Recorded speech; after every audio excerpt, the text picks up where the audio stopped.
Hey, welcome back, everybody. This is the Operational Reset Podcast. My name is Joe Swanson. This is brought to you by the Operational Reset Stack Method.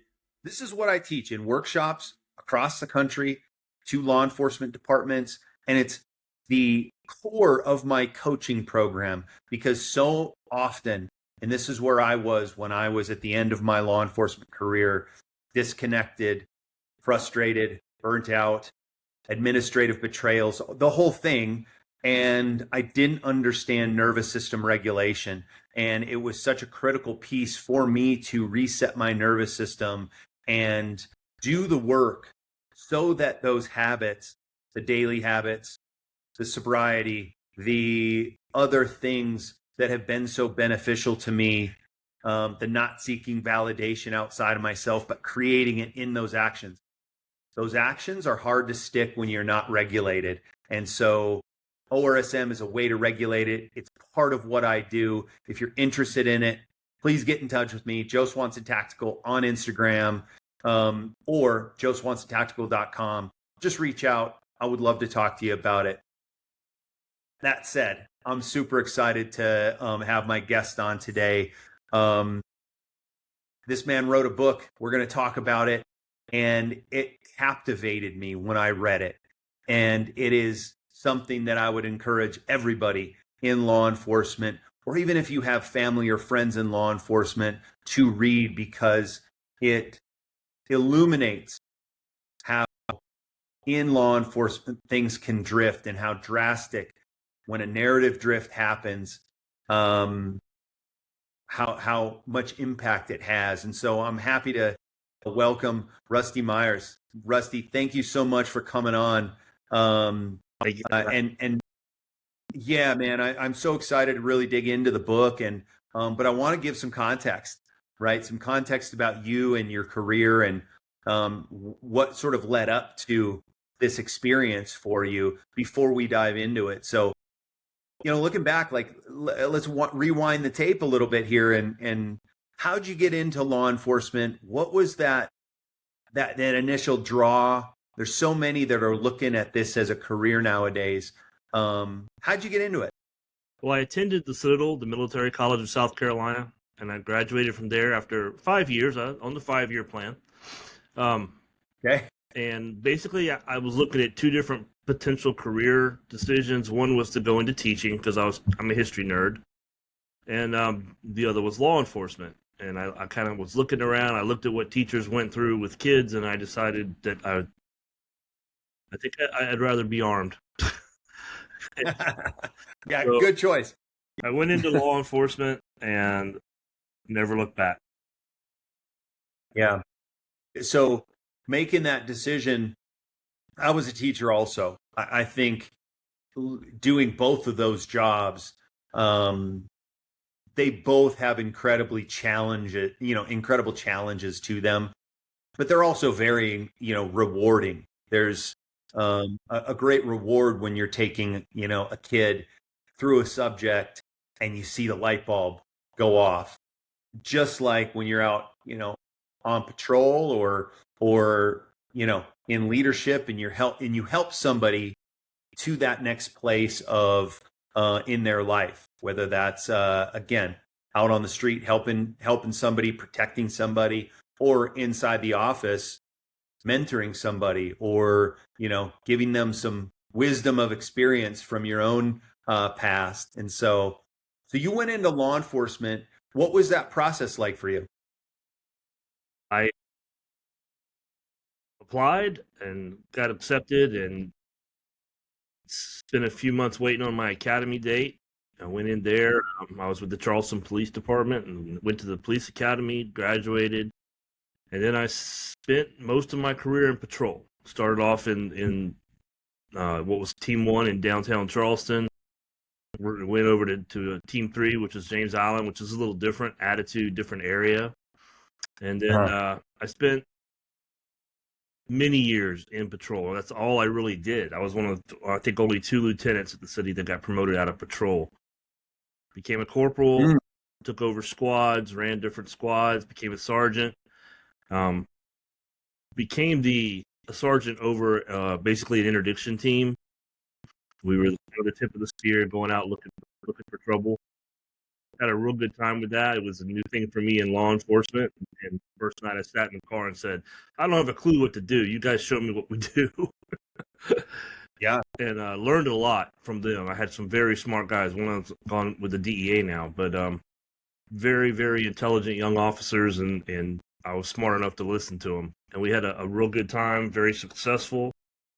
Got promoted to lieutenant and did a year on the road as command duty officer. That's kind of the chief at night, taking care of stuff. Yeah. And, there's not a problem until you got to make a phone call. Right. Let's wind it back to that, those moments where you're like going through, you become a corporal, you start running teams, you're a sergeant, you get into this team and you have the capacity as a leader to say, guys, I don't know what I'm doing here. Show me what I'm doing. Where do you think that those qualities came from? And talk a little bit about, I love hearing the sort of ascension story and where the lessons get learned along the way, from corporal to sergeant and beyond. I had never done like jump out policing, looking for drugs on the corner. I mean, part of patrol, you do that a little bit, but this was our sole thing, was to go out and try to solve problems before they became big problems. And the young men that were in it were very sharp. They did a good job. When the lieutenant called me and said, I want to put you in charge of Power Squad, I was like, okay. I've never done that before. He said, well, just let them show you what they do, and you'll just keep an eye on it, and that's it. You'll be fine. So that's what I did, and I really loved it. And we went 3 years, no complaints as an interdiction team. That's pretty amazing. So yeah, we walked the line, but we stayed on the legal side of it. That's the rules. And if we didn't get them tonight, they were going to be back tomorrow. Right. So you actually had some, like, in that conversation, some good advice from a leader that put you in that role. Was like, hey, just go out and let them teach you what they do. Yeah. I was kind of surprised when I got promoted to lieutenant, but I was happy about it. After my year on the road, I got sent back to that team, and I had actually, of my first years, I'd spent almost 13 years in that team. So I knew everyone. When I became the lieutenant, they knew me. They knew, my standards of doing things the right way. If there's a problem, call me, let me know before I hear somebody else. And it was great. I knew everyone in the team except for one person, and I met him the first night I was in command. And we had a great run. It was a good team. We were running like a machine. When I got promoted, or I got moved after 3 years running that team, I got moved to the training office. And the chief even apologized because he kind of broke up the team. And I lost myself, and we had, 8 sergeants in the team. Like 6 of them got transferred to new positions. And the chief was like, I'm sorry I had to transfer those guys, but Team 3 is where our leaders are coming from. And it was an amazing compliment. It's actually on the plaque that the team gave me whenever I left the team. Team 3 is where we were building our leaders. And I thought it was a really big compliment from the chief that's I hate to see the team break up and have to go different places. That's progress. That's how people move up. You never get angry when they're moving to a better job, Absolutely. Right. I think, like, it's great to, what a great compliment where you have, hey, this is where we see that leaders are being born, and we're going to pull some of them, and now we're going to leave some so that culture and that ecosystem can remain. But that's a smart move, And what do you think was what do you think helped that? What built that over that decade or whatever? It definitely helped that I knew everyone, because I knew who the guys were who just answered calls, and I knew who the guys were who tended to disappear on night shift. So that stuff didn't fly because I knew, because I've been in that team for so much. And I was shocked when I was placed in the training office. It really surprised me. We had done a wish list for the chief. He wanted to know where we were interested in going. I put training on it, sort of as an aside, like not a joke, but yeah, that'll never happen. And he put me in training, and I kind of looked at him funny when he said it, and I was like, okay. And I said, can I ask why? And he said, well, we've kind of lost our patrol mindset in training, and I need you to bring it back. And I said, okay, well, that's all I know. So that's a good thing. Yeah. I don't know much else. I know patrol. We're qualified. Yeah, that I can do. So I went into there, and it occurred to me pretty quickly. This is kind of a legacy position where I can really have a long-term effect and make this department better, make them the individual officers better, and really, I kind of engaged it from that point of view that this is a chance to really make a difference beyond my tenure at the police department. So, Dude, I love that because there's so often I hear from officers and even sergeants and lieutenants that, you get to a certain place and you see those leaders, they're on their own program, right? They're really just looking out for their self-interest and what they can get from the position. So to go into a position like that and say, hey, look, you know what? I can see the impact I could have on legacy here, culture here, and something bigger than myself.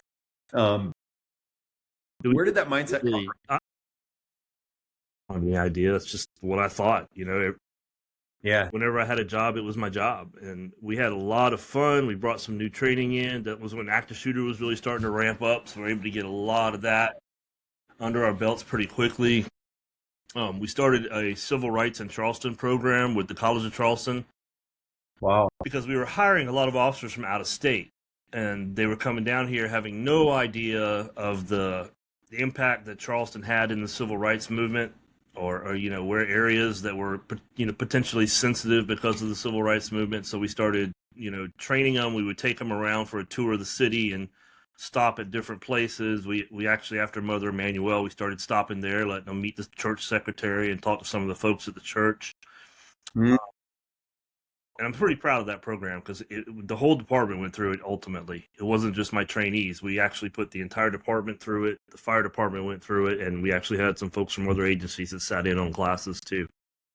And the whole idea was just to, teach our officers, this is why people may react differently if you do something here or if you say something here. So, kind of a heads up as far as, because people just don't realize how big Charleston was during the civil rights movement. Yeah. Where did that idea come from to start a program like that? Honestly, don't know if it was my idea or Chief Mullen's. It's probably his. Chief Mullen was the chief back then, Greg Mullen, and very sharp guy, very studious and a study type of officer or chief. Probably came from him, and then I just ran with it. We found two or three professors at the city of Charleston and one, or at the College of Charleston, and one from the library that came in and really put the program together, and then I filled the seats. So yeah, it was. What kind of training? You talked about active shooter, and I love the idea of training that actually builds culture, and it is truly what I try. My vision for what I teach: stress load management, nervous system regulation, access to emotional intelligence, and the other skills that get veiled when stress load is high. My vision for that is it becomes part of the culture where, officers and dispatchers and leaders are saying, hey, we're going into this meeting, ORS 15, run that stack of protocols to address this so that we can go in there as sharp as we want. Hey, man, you know what? You just went through this call. I'm going to put you off. Dispatch says to an officer before they assign him to the next call, hey, I'm putting you off for 3 minutes. ORS 13, agitation control. Do these two protocols.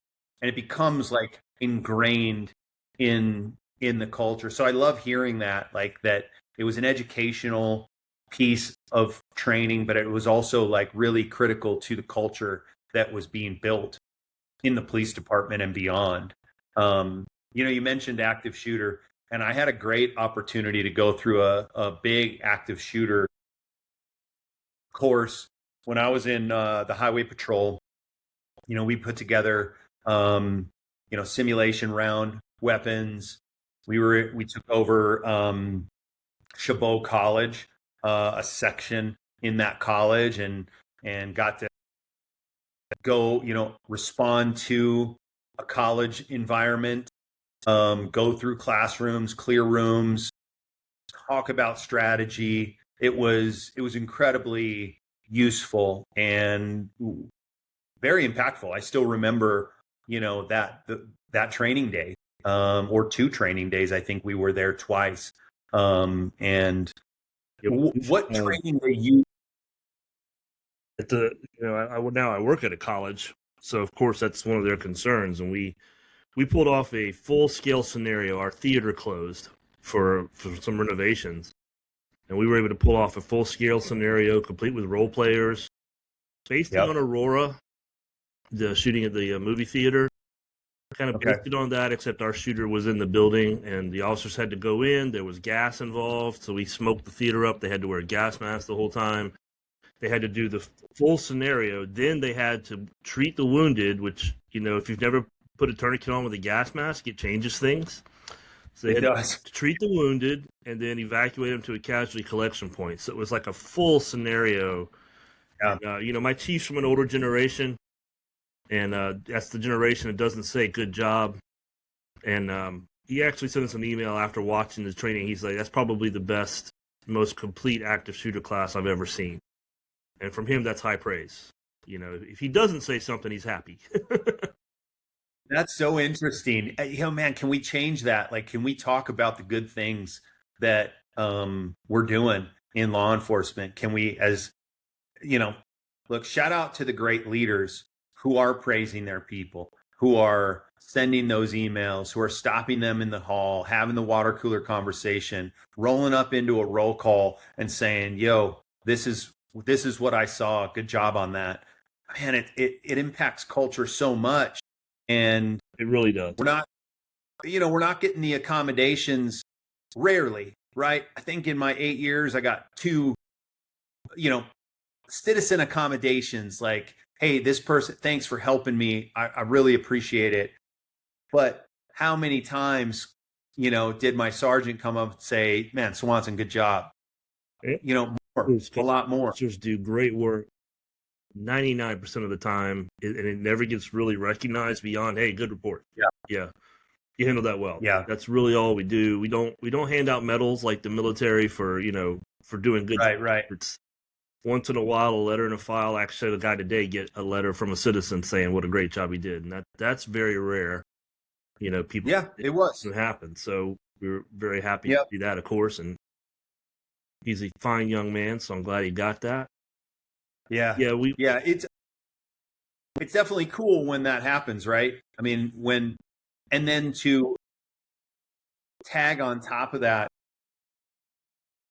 maybe a conversation in briefing or at the next training room, or, hey, look, did you hear this guy got this accommodation? This is what he did. Hey, look, good job.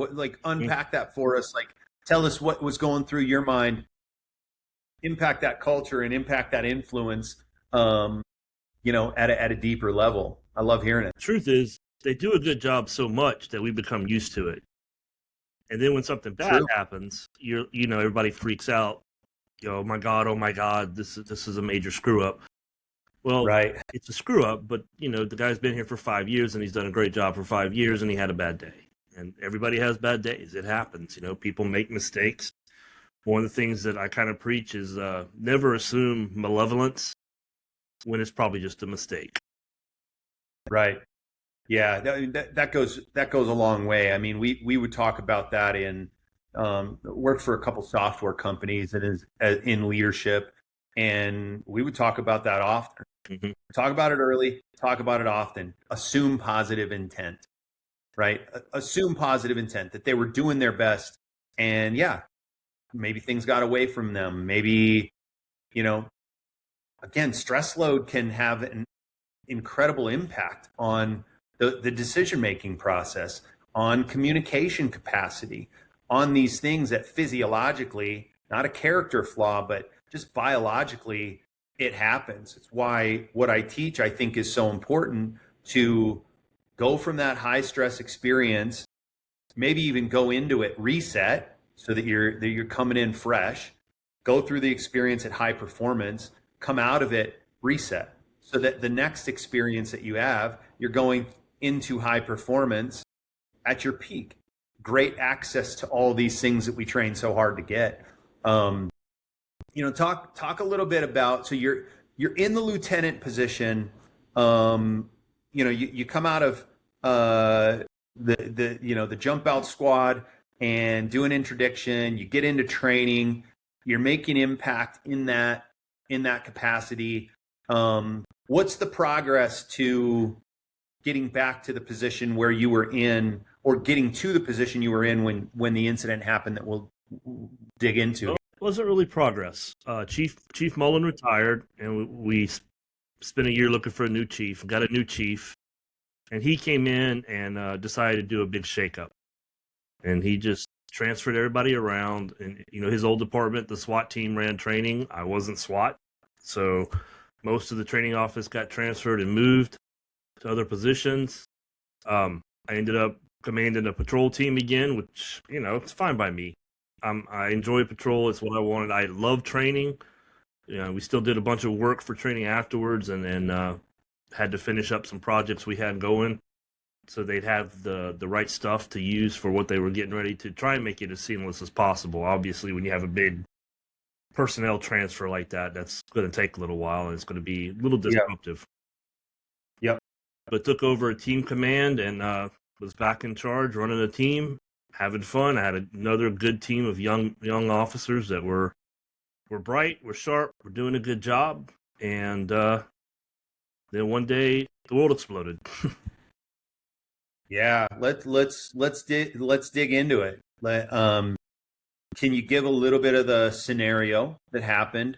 And I'll just preface this: whatever Rusty's going to tell you, still go read the book.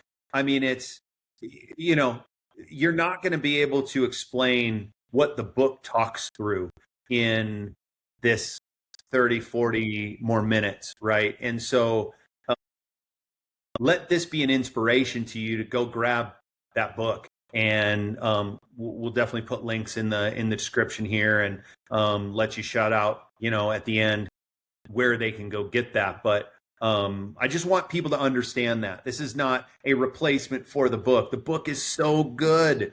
And I would encourage anybody, 800,000 officers out there in the United States, and, many, many more around the world, that this book would be a benefit to read. So please go out and read it, but unpack it for us, Rusty. So it was what happened? I think July 1st. This will be 6 years ago. And on July 1st, my officers, it was probably about 1 or 2 in the afternoon, maybe 3. 98 degrees in Charleston. Nothing ever happens when it's comfortable in Charleston. Right. A call for a guy who was peeking in windows, looking in backyards, just a suspicious person call. So officers got on scene. They found the guy. He saw the officers, took off running through traffic, grabbed the door handle, tried to get into a truck, but the guy locked his door, so he couldn't get in. So the officers are screaming attempted carjacking. He continues to run. One of my rookies outran his FTO and caught Let's go. Yeah, we'll leave it at that. He outran his FTO. And he caught the guy behind a house, and he couldn't put out a good location. He was still, a couple weeks on the job. Sure. So he's screaming he's in a fight, and I'm getting out of my office. I'm in the truck. I'm headed to him, trying to figure out where he's at. We've got the channel closed. I got officers running code all over downtown Charleston, and I'm headed down that way. And then finally he comes back on the radio. The guy got away. I'm injured. He fell on a garden rake during the fight, and the garden rake actually penetrated his hand and his arm. And he went to chase the guy, and when he stood up, the rake was attached to him. That's how much it penetrated. Holy shit. So I got to him because at this point he's my priority. This guy's running. At this point, I get there. It's probably 7 or 8 minutes. I'm talking to him. He's bleeding like a stuck pig. We get EMS to him. It's like there's no arteries or veins, but it's he's got to go to the hospital, get checked out, and get sewn up. And I just figured the guy was gone at that point, right? A citizen walks up and goes, "Hey, are y'all looking for this guy?" It's like, "Yeah, I think he went in that house right over there." Really? So we go to the house, and the front door's locked. And about that time, the homeowner came back, and she's like, "Well, I just walked to the market. I left my house unlocked." And she goes, "Oh Shit. my God, the door's locked." So she yanks out her key and puts it in the door. The officers are trying to get in front of her to go in the house, and she's concerned about her pets. So she opens the door and runs in the house. And so the officer's running behind her because they know this guy's probably in there. Yeah. They pass a closet door to chase her up the stairs because they're trying to stop her. He was hiding in the closet. Bad guy was hiding in the closet. So now we also have a potential burglary charge, resisting arrest, carjacking. You know, we really could have stacked on this guy. He busts out of the closet, runs out the front door. We hear the officers yelling, so me and my sergeant are headed there from EMS. We round the corner. I see the officers coming out of the house. I watch a body cam go flying off because the holders we had back then were not real good. So Right. we start running after the officers. I reach down and grab the body cam on the way. It's got a great imprint on my hand throughout the whole video. But Wow. we turned the corner. We're on East Bay Street, Rainbow Row, which is the famous part of Charleston there, right on the waterfront. And we're chasing this guy. We lose sight of the officers for about 10 or 12 seconds before we rounded the corner, and we can't figure out exactly where they're at. And then we start hearing yelling and screaming, so we end up behind a house. This guy had run and fallen down in some pea gravel, which is little quarter-inch, half-inch rocks in the driveway area that had apparently just been poured because it was real thick. And the 3 officers are on him. My sergeant gets there. He jumps in to help with handcuffing. And I'm looking, going, well, we don't need 5 people on this pile. 4's plenty. I could stand back because at this point I see body cameras all over the ground where they've come off during the fight. So they're not capturing anything. So I just kind of stand back about 10, 12 feet away and figure, you know, we're behind a house surrounded by a 6-foot fence. This guy could say anything, that we beat him or something. I'm just going to stand back and get a good video of this whole thing. And Yep. I'm also huffing and puffing.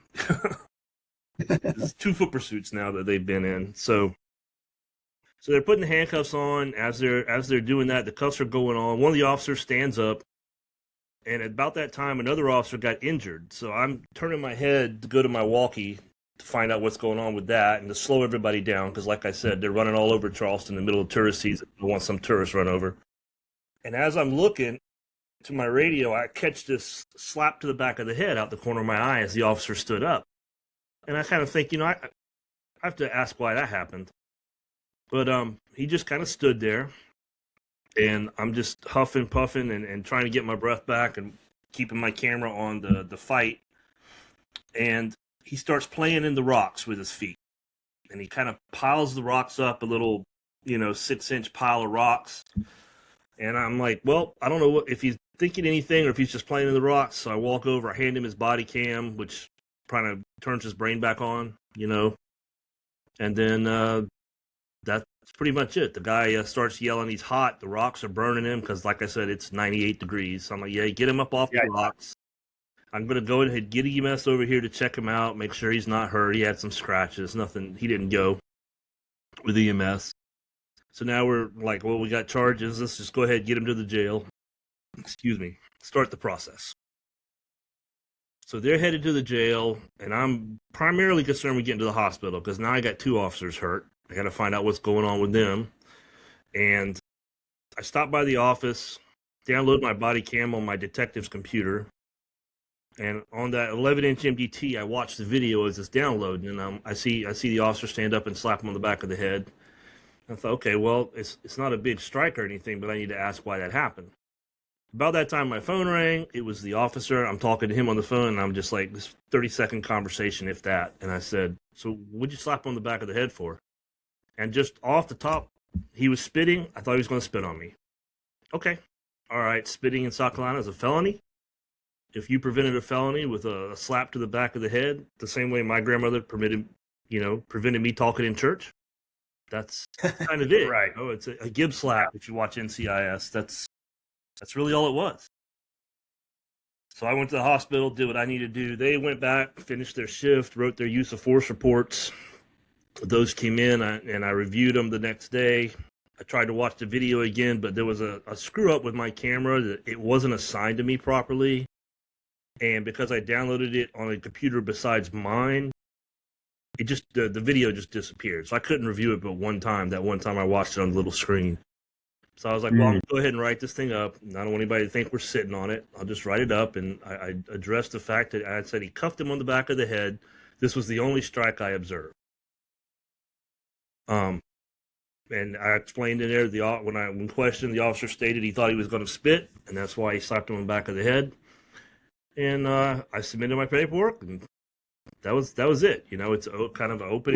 Moving on, moving on like it was like this is routine, right?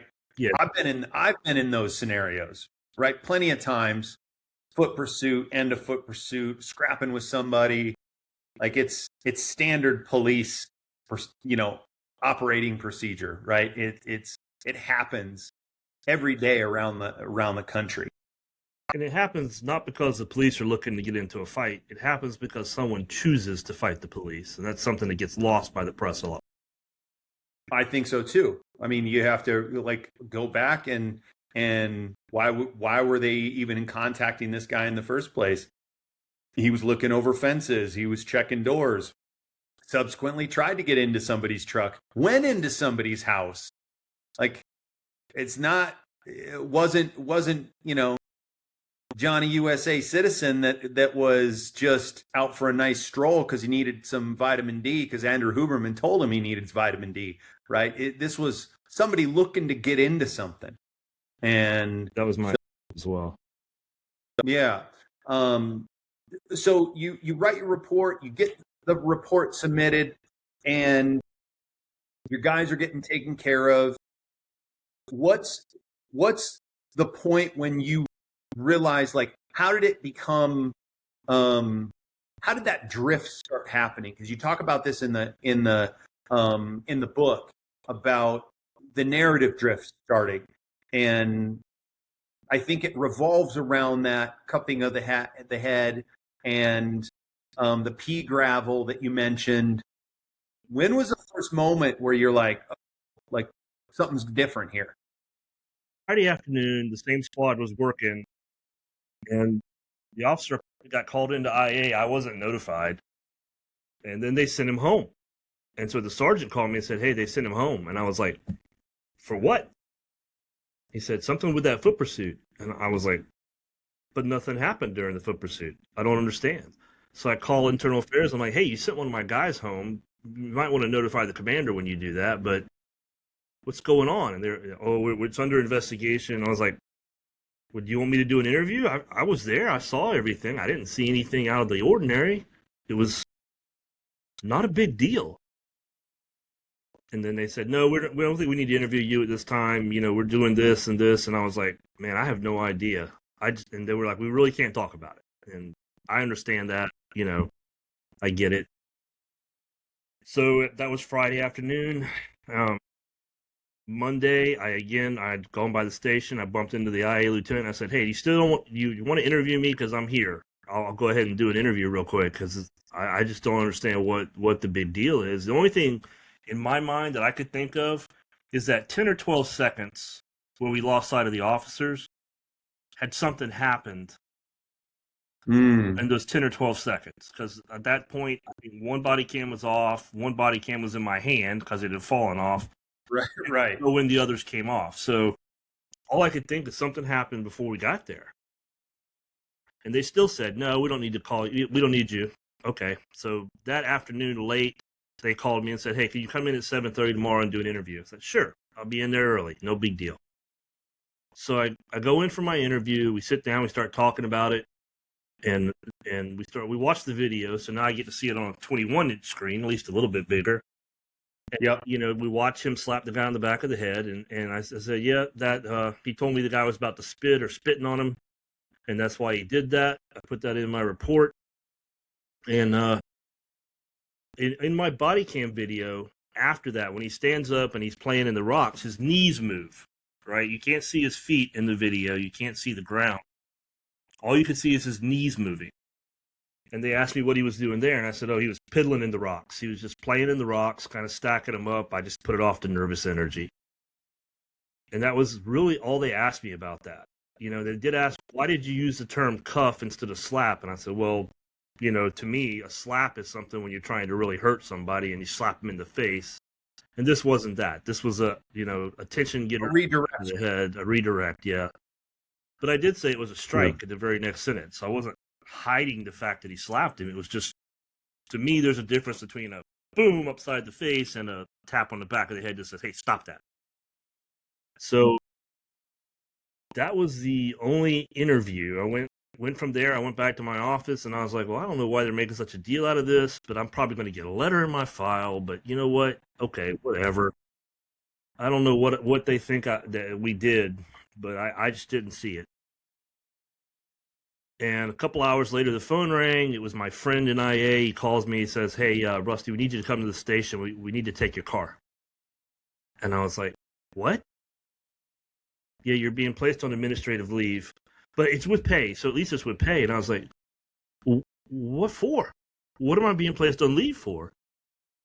And he said, we'll talk about it later, but we really can't say right now. It's still an ongoing investigation. So now I'm freaking out. So I call my wife. I said, look, you got to come pick me up. Something's happened. I don't know what it is. So she's freaking out. And she actually couldn't drive. She was so upset. So she stopped by my parents' house because they lived between us and the station. And my dad drove her down. I went to the station. I turned over my badge and my car keys. And I looked at him and I said, do you trust me to hand you my gun, or would you like me to give you the whole belt? Because at this point, I don't know what's going on. And he said, just hand me your gun. So I took it out and downloaded it and everything, handed it to him. And I was like, what is going on? And he literally said, I'm not really sure at this point, but it's just, they're looking at the whole case or something like that. And I don't remember very well, quite honestly. My brain was, fried. So about that time, my father pulled in with my wife, and I looked and I said, okay, I got a ride here, because they were going to give me a ride home. And I was like, I don't want to ride with anybody right now. I just, I want out of here. I don't know what you guys are up to. So I get in the car and I sit down. I look at my dad and I said, Dad, I have no idea what's going on, but I haven't lied, and I did everything I normally do. I don't know what this is about. And on the whole ride home, the only thing I truly remember is when I texted my FOP rep and I said, hey, I think I still have my protection under the FOP. I put it on a rotating credit card. Could you verify it? Came back with a thumbs up emoji that was, the one happy moment driving home that day. Right. Yeah. I went home. I sat there thinking about it. I'm like, I don't know what to do. My FOP rep had said, you probably ought to go ahead and call a lawyer. Get one involved early on. And she recommended Andy Savage. Andy was kind of the big lawyer in Charleston that would represent police officers. So I sent him an email probably about 5:30 or 6, not really expecting to hear back. Got an email back from him about 9 o'clock that night, and he was already saying, you're a good guy. You've done it. You've got a good career. Make sure your head's on straight. Don't do anything stupid. I'll meet you in my office tomorrow morning at 9 o'clock, and we'll talk about this whole thing. So even that early on, dark thoughts had already started, because this is just, I don't even want to deal with this. Got to face it. But, at that point, it's just, oh my God, what in the world?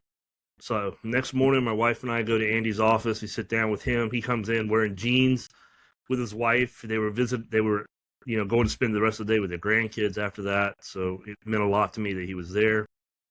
Yeah. Sat down. I walked him through the IA interview, the incident, and everything. And I said, I even volunteered to take a polygraph. I don't have a problem. And they literally told me, the IA lieutenant told me that, well, polygraphs don't work if you think you're telling the truth, which I thought was the point. If I think I'm telling the truth, then I am telling the truth. But anyway, Andy was like, well, I'm representing you now, so if there's a polygraph involved, we'll do it ourselves. We're not going to trust them to do it. And then he looked at me and he said something that really chilled me at the moment. He said, are they going criminal? And I looked at him like, criminal? For what? For what? Yeah. And he goes, I don't know. I've just seen how these things can blow up, and you need to be prepared for that. Otherwise, anytime they call you or anything else, you refer them to me, and I'll do all the talking from now on. Okay. Well, that wasn't much of a problem because they didn't call. Wow. I went home. This is like, at this point, Rusty, I mean, it happened like this, right? You get out of that interview, you go back, and a few hours later that you're getting a call that says, "Hey, come turn in your badge and your car and your gun," and like you're going home on pay, but you know, we're investigating you. Now you're a day later in this lawyer's office. Fortunately, again, people, if you're an officer out there and you have an opportunity to have legal counsel set on retainer, and most departments will offer this, or the association you work under, or they offer these services. I had it while I was on, and it's a pennies on the dollar for what you're going to have to come up with if you need a lawyer. If you're a doctor, you pay a fortune for malpractice insurance. Right. Ours is really yep. and really cheap, and it can save your ass in a situation like this. So you're talking to the lawyer now. You're telling, you're saying already you're starting to go down this mental spiral, this loop yep. of what's going through your mind. I don't know what's going on. I know what I had seen. I knew what I had reported. I'm replaying it over and over again, trying to think, what did I miss something? But at this point, I'd actually seen it twice on video. I knew that my report reflected what happened. It was very confusing. Doesn't even sum it up. It was just a big question mark in my head of what in the world, what is going on? And I thought, admin leave, they might call me back in, do another interview, talk to me some more, something about whatever it was, and I'd find out what they were looking at, and I didn't. So I'm at home for about 2 weeks, and the phone rings, and I answer it, and it's a SLED agent from the South Carolina Law Enforcement Division. And he tells me we've been called in to investigate an assault and possible cover-up. And my first thing out of my mouth was, cover-up? How can you cover it up? It's in my report. It's on my body cam. There's no cover-up. So he starts wanting to set up an interview, and I start thinking, and when you're a cop and a cop calls, you just think he's a cop. But then it occurs to me that I'm a suspect. Right. So Wow. The tables have turned, right? I said, well, I don't have a problem doing an interview with you, but I got to check with my attorney first. So thank God I had got in touch with Andy, because as soon as he found out my attorney was Andy Savage, he apologized for calling. I didn't know you had representation. Andy's not going to let you talk to us. He's not going to want you to give a statement. So if I have anything else, I'll call Andy. And I said, okay, that's fine. And that was the end of it. And then I sat. And that's when I started working in the yard. I had to do something because I had all this energy, nervous energy. I wasn't sleeping right. And I would work in the yard every day. And like I said earlier, when you're on admin leave, they can call you in at any time to do an interview. So I would work in the yard from sunup, 5:30, 6 o'clock. When the sun came up, I'd get out and start working until about noon. By then, it started getting hot. By 1 o'clock, I was done because it was, 100 degrees. So I would go inside, shower, sit in my chair. I got to the end of the internet and started watching other stuff. And then, I started drinking. And I'm not a drinker. I don't like alcohol. I don't like the taste of it. But I called it the loop, and the alcohol turned off the loop for at least 2 or 3 hours. I had it measured out, 3 shots, turned off the loop, 4 shots made me feel sick. So I knew exactly how much, a little measuring cup I used. And wow, I just said, it turns off the loop. My wife, God bless her, she hated it. It's not the man I married, but it was turning off the loop. And that's what I would do in the evenings. And then, it's time to go to bed, and I'd try to sleep. And some nights I'd sleep 2 or 3 hours, get up and do something for a few hours, go back. It was the most disconcerting thing I've ever had to deal with in my entire life. Yeah, it's a massive. It's not the answer, guys. It's not. For me, it's not, right? It's a massive. It wasn't because of the alcohol. Yeah, and that's like, look, let's unpack this a little bit. Like, that's massive dysregulation from stress. This stress is absolute massive load that it's putting on your mind and your body. Going to alcohol is also what I would consider not a character flaw. It's biology. you're trying to figure something out to depress. It's a depressant, right? You're trying to depress this mental loop, this loop that you talk about, the loop of thinking about what happened in the past, thinking about what could happen in the future, and this confusion loop.